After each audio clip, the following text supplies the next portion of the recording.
Fox and Friends brought on an Australian guy who's about 3'11", and this guy is going to talk about how men nowadays are little bitches, and we're all pussies and pushovers.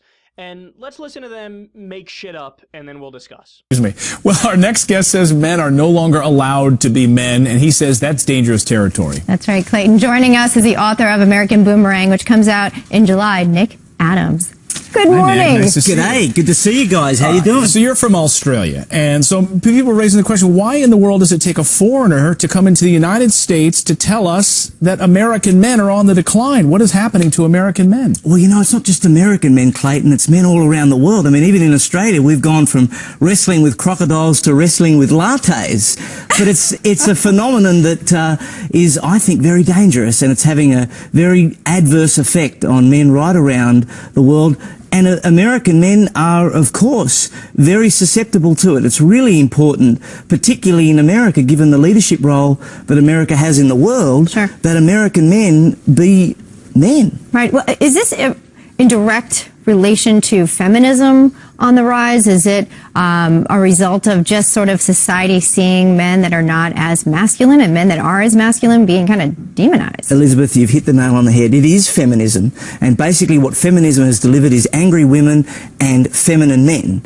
And it emerges from this mindset that a lot of women have unfortunately bought into, this destructive idea that men prevent them from being able to achieve their goals. And from the left, from the politically correct, we have all these attacks on men. It's a very hard time to be a man in today's society. Yeah, it's a very hard, man. Good point. A very hard time to be a man in society. You know, as a man, specifically a white man, I found it hard to get out of bed this morning. I mean, the world, it just doesn't accept us. The world does not accept us white men. That's a fact. This is the old conservative trick. As you claim that liberals and women and blacks and Muslims always play the victim, you play the victim.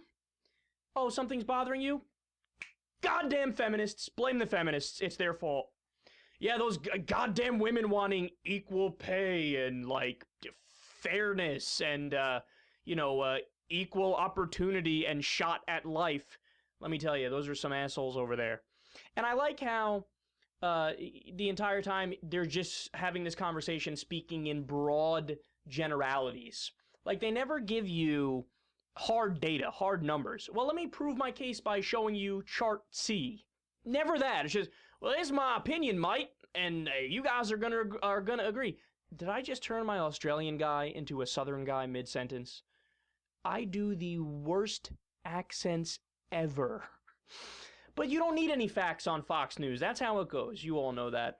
So let me give you, since we're dealing in a world of nothing but hypotheses here, let me give you my hypothesis, okay? In the 1950s, I mean, men weren't just men like they're saying, well, masculine men. They were also kind of douchey. And women had one job and one role in society, and everybody knew what that was. They were only allowed, from when they were born, it was just accepted that your job is going to be to marry, to get your ass in the kitchen, to cook the meals, to take care of the kids, to blow the husband when he wants to get blown. This is your job. Shut up and like it. And it was just kind of accepted. It was just this is what it is, okay? And then at some point, some women decided, hey, you know what? I think I'd like to have the opportunity to not just blow this fat ass every day. Oh, don't get out of line, you sound rambunctious. You sound like a rabble-rouser. Don't talk up. Know your place. So, well, what happened after that? As time went by, you know, society and culture realized that the stronger argument was on the side of the women saying, just give us an equal opportunity. Just give us an equal shot.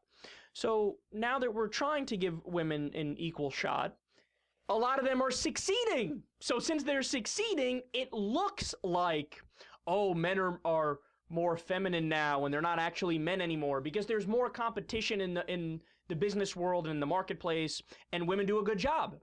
So, you know, men cower away now and they're like, oh, I don't feel as strong because this woman might get the job over me.